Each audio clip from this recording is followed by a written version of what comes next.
Hi, hello. Welcome to our next session, which is called Meet Dolly, the AI with Personality.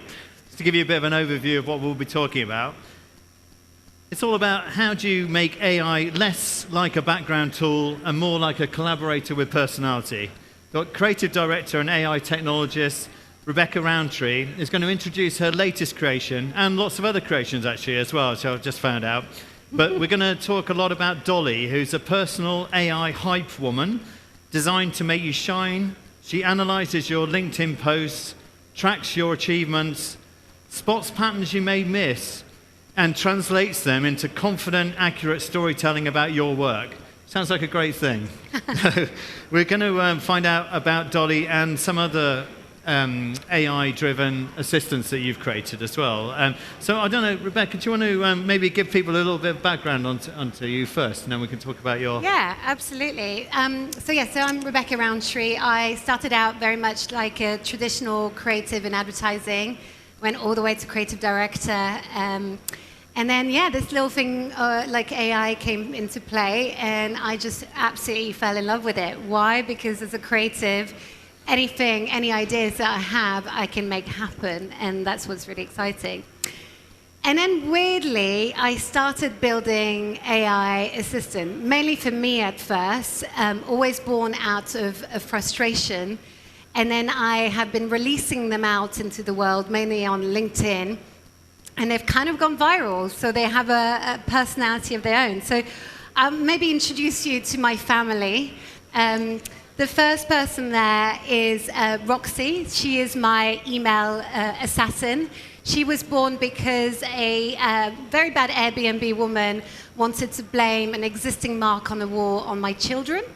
The best thing to get even when someone does that is to write a very good email. And so Roxy is built in such a way that she can be a detective, work out what's going on, knows the law, and then writes a killer email. Then we've got Rebecca AI, because I do so many different things now, from AI workshops to keynote speaking, to being the founder of Get Shit Done, which is a 750 plus WhatsApp group and events, a lot, and doing a lot on AI. I just built Rebecca so that she is there to hype me to other people and sell me. So she's constantly there to sell me if you need to know more about me. And then we've got Dave. Dave is my personal assistant. And he's called Dave because when you think of a personal assistant, you always think about a woman. Dave is there because I built him out of frustration of like doing a big keynote and lots of different things I needed to organize because it was abroad. And Dave put 47 entries into my calendar and planned everything. And then finally, while we're here, is Dolly. So maybe I give a bit of introductions to Dolly and the backstory? Yeah. I mean, I can give a little bit of what you told me, and then you can build on that, which is, you were saying Christmas time, maybe, was it last year? Yes. Yeah. You're reflecting on the year, as you do, and thinking about, right, I did South by Southwest, Cannes Lions, I did lots of AI workshops with big brands. I don't want to do a LinkedIn sort of cringe thing, as your words. Yeah. You want to use your LinkedIn data and build something that feels a bit more authentic, but it also kind of is very positive about you, but in the right way. Anyway, that's my overview. Yeah, that's exactly that. I don't know if about you, but we know that LinkedIn does convert. When you do put a post out, you know that people might reach out to you. And as much as I'd been good throughout the year to post about my achievements, it always sort of took a bit of a push. It came to the end of the year, and I would see these LinkedIn posts of people going like, my reflection on 2025. And as much as it was cringe, I was like, I would love to do that. Psychologically, it's quite a nice thing. Yeah.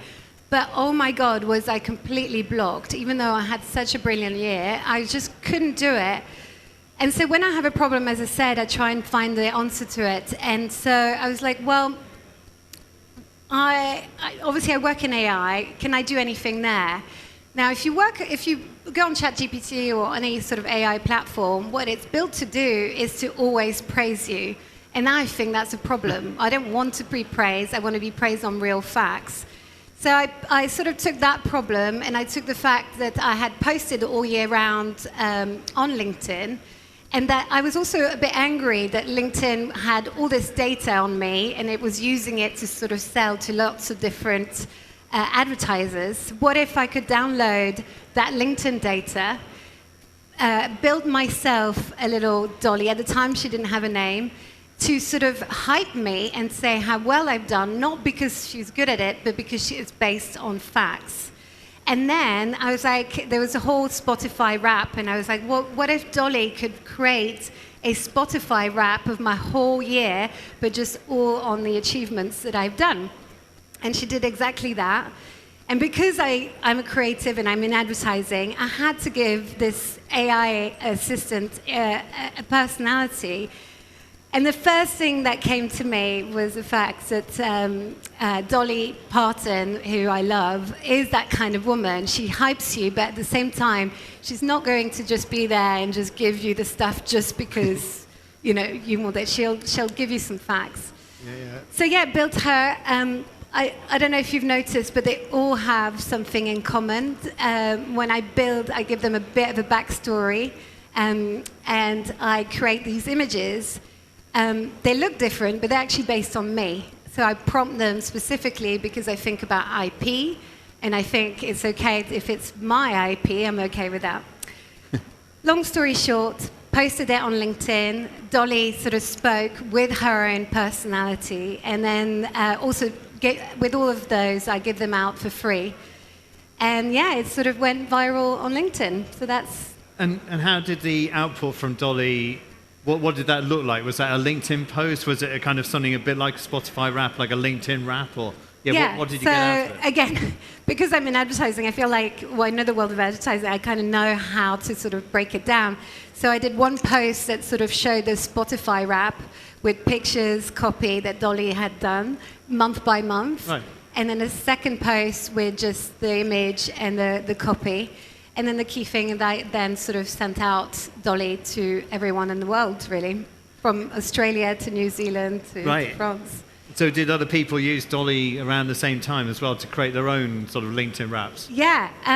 So Dolly suddenly started to have a life of her own. Right. What's so lovely, I think, is that people sort of really resonated with her. I think putting personality on AI makes people feel sort of a bit warmer towards it. Yeah. So yeah, people did that. They downloaded their data, but also some people surprised me and emailed me and said, "Oh, Dolly helped me rehearse for a interview, and I got the job." Amazing. Or so many things. That must have felt really good. Yeah, it felt really good. Before we continue, I should remind you as well that you can ask your own questions to Rebecca through Slido, and they'll come up on my phone. If you choose the AI Media Zone and write your questions in there, I can ask them to Rebecca later as well. So personality you just mentioned there, and you're very keen to make sure you get across the fact that the AI needs personality. Yes. So why do you think that's important, and how do you build personality into an AI model? I think AI...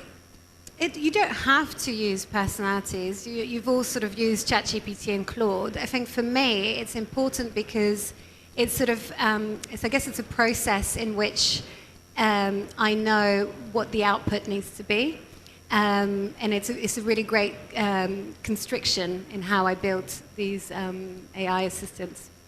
And so for the process of building, let's say Dolly, what's the starting point for you? And I mean, literally, how do you go about making an AI assistant? Do you use ChatGPT and kind of what's the process? And for you, maybe the starting point is a problem that you want to solve, but do you want to talk us through what you do? Absolutely. With all of them, I think you can tell from the stories I've given, they always start from a sort of anger or frustration. I actually think they're quite positive emotions because for me, they sort of generate that fuel to try and solve it. You think about Roxy, my email assassin. That was a very stressful point, and I just use that to say, okay, well, what can I do? So I start with a problem, and then of course I've got a great understanding of AI and the different platforms. So then I sort of start, now I've built my own sort of agent building assistant. that sort of ask me the right questions. But at first, it's very much like, what is the problem? How can I answer it? And just build and iterate every single time. As for the platform, in this case, I want this to be accessible for everyone. I joke that at some point I should probably stop making it all for free and earn money, but it makes me happy. But you can make it as complex or as not complex as possible. In this case, it needed to be really useful because for me, what's important is for everyone to be able to access it and understand it. It's quite a complex thing to sort of download your LinkedIn. But the way I built Dolly is that she sort of breaks it down step by step, so it actually becomes easy. And you said Dolly Parton was the kind of Yes. model you had in mind. So do you go to ChatGPT and say, GPT and say, I want something that responds in a way that maybe someone like Dolly Parton might respond to? I mean, what's the Yes. process? Yeah. So the process is, I'm very careful with IP. As someone who is a creative, it's creative through and through. I mean, really, I would have loved to be an artist, but that wasn't making enough money. So I am careful, and I think for me, they're actually built on me. They're built on Rebecca's essence and the way I like to be and the generosity. I use Dolly as a framework of whatever is out there, so we know what Dolly is like. I was actually thinking of her character in 9 to 5, for example, Yeah. sort of a bit fierce and feminist, but also good.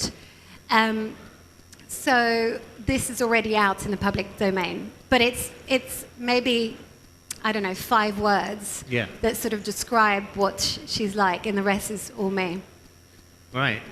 And then after you've kind of built a bit of personality into that, then you said, when we were chatting before, you prompt well. So Yes. what do you mean by that, and how would someone learn how to prompt well to create, say, an AI assistant of their own? Yeah, so it's funny, I was saying that I think there's the art of prompting was a huge thing last year, and it's sort of died down. For me, it's still very much the important thing, because that's the unlock. It's like learning, you need to learn how to talk to the AI in the right way. If you just go, I just want to build a Dolly assistant, it will not give you the best answer. So you need to know how to break down your prompt in such a way that it gives you the best answer. If you don't do that, you will get crap stuff. That's why, funnily enough, I work with brands and agency as AI creative technologist, and I come up with some ideas for them. But people more and more have come to me to do workshops, etc., because they're like, well, you're a creative. I really like the way you sort of unlock that really complex world. So that's what I do as well. Yeah, so you're kind of training others in how to do that themselves. Yeah. To build your own AI assistant, but also through that, learning the art of prompting. And at the moment, with Dave, Roxy, Rebecca, and Dolly, Yes. do you actively use these each day? Yeah, I was saying actually I have a problem now. I have too many agents, and Right. sometimes I forget that I built that. So I'm trying, that's my new thing. I was literally thinking that on my way here. I was like, Rebecca, can you just stop? But as a creative, this is what I love about AI. I just can make anything. You know, we were talking to the organizers of here, and I was like, oh, that email sort of made me go into a little hole over there, and I built an AI agent about how to build things and stuff like that. So we were talking before, and you said, so I jotted it down, that you've got agents that read your emails, draft responses, add things to your calendar, help you to organize what you're going to do each day at different times of the day. So, yeah, how does that work? How do you literally start the day? I mean, is it a matter of calling up Dave or whatever? I mean, yeah. No, it's already built in. So I get an email sent at 9 a.m., which I'm actually going to move to 6:30 a.m. And it tells me my 3 priorities, my calendars, the things I need to come back to. It drafts emails into my inbox, replies for me, and puts stuff in my calendar, all the things I hate doing. all in the personality of what Dave is. Yeah. Dave, my personality. And now I've started, as a funny anecdote, I've started to be quite transparent, because I'm like, oh, if you send me an email, my agent will just come back to you and put it in the calendar. No. And I just love people's reaction. They're like, what? Amazing.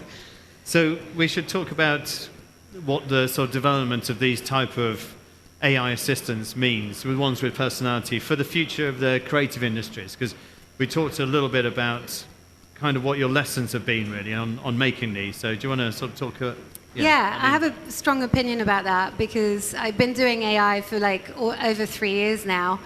And as you can imagine, when I do a lot of talks like this, I get a lot of people sort of going, oh, I hate AI and IP this and that. And I'm like, excuse me, I'm a creative. I know, just like I don't want AI to steal stuff. I don't want any. But the thing that I care about deeply is if we, and I really do mean we, like everyone in this room, this whole place, really got involved into AI, we would shape it in such a different way than the billionaires in the US. And if we are not part of that conversation, it's really risky. There is manipulation. I never say, even as much as I've built them with ethics in place, all my AI assistants, I never say, oh, this is going to be perfect. You should never trust AI. And so what's really key is that we all get involved so we can change things from within. But also, why would you not want to be part of AI? Why wouldn't you want your PowerPoints and your emails being done by an AI agent? And also, I guess we didn't talk about more personal, because this is quite sort of like, emails and different things. But with AI, there's also a huge different world that you can live into. So one of the stories that people love to hear about, and also a bit sort of like, oh, this is weird, is I built Dad AI. So my father passed away 3 years ago, and he used to send me and my sister some beautiful text messages, and he was the proudest dad ever. And I had, again, all this great WhatsApp messages, and I wanted to do something about it. And so I built Dad AI, so that I could talk to my dad effectively. Now, I will stress that I know it is AI, but it is a lovely way to handle grief in some ways. And I like to tell this story so that we don't always think of such negativity around AI. And then the hope is one day that I will release out Dad AI, so my dad lives on, just for people who might want to experience like the love and beauty that my dad was. But right now I'm not doing that because I feel that it's not quite safe. I don't want it to sort of be different to my dad. Yeah, that's interesting you talk about that safety aspect. So yes, these, as you say, are all available for people to use, not just you. So when did you get to the point where you thought, okay, these are ready for others to use? Is there some sort of liability for me then if they use them in a certain way or whatever? And how can you be confident that by putting these out there that things are going to go okay and not rebound back to you somehow? I mean, you always have to be careful. I think I mentioned to you earlier that I have about 100 ideas a week, and I wish I could release one of the brilliant CFO accountant one that I use every day that I'd love to release, but I am way too scared to do that. But I've put things in place so that it's protected, but also, the beauty with AI is it can crunch a huge amount of data very quickly, and one of which is the law. So, it sort of enables me to make sure that it's not going to infringe on any law and put me in trouble or hurt people. Right, okay. And you want, obviously, everyone to be using AI. You don't want it necessarily to be controlled by all these kind of tech billionaires and stuff. So what would you say would be a good starting point for someone that hasn't really dabbled too much yet to start to get into it in a sort of slightly deeper way like you have? Yeah, I think, so that's why I started doing the workshops, because one, I hate workshops, so I was like, well, what can I do to make people enjoy AI the way I like to enjoy AI? I guess it's really learning the art of prompting. Now, I'm not going to lie and say it's going to take you 5 minutes and that's it, you'll become an AI expert. It will take you some time. But I think for me, what's really key is the art of prompting. If you can unlock that, that means that you can use your ChatGPT. That means you can use your generative AI platforms. And in my workshop, you build an AI assistant. So you build something, so you're like, oh, straight away I can sort of keep using. Because I think what people do is they learn a little bit, and then they stop, and then they learn a little bit, and then they just forget. So And how long how long would it take someone that hasn't really had experience to go from that to be able to make their own AI assistant, say on your course or whatever? oh gosh, I don't know, because I think everyone is very different and everyone has a different learning curve. But I have seen people just suddenly fall in love with something they'd never thought be possible, and that really lights me up. Yeah. I was like, oh my God, I can do that. Oh my God, I can do this, and I can solve this problem.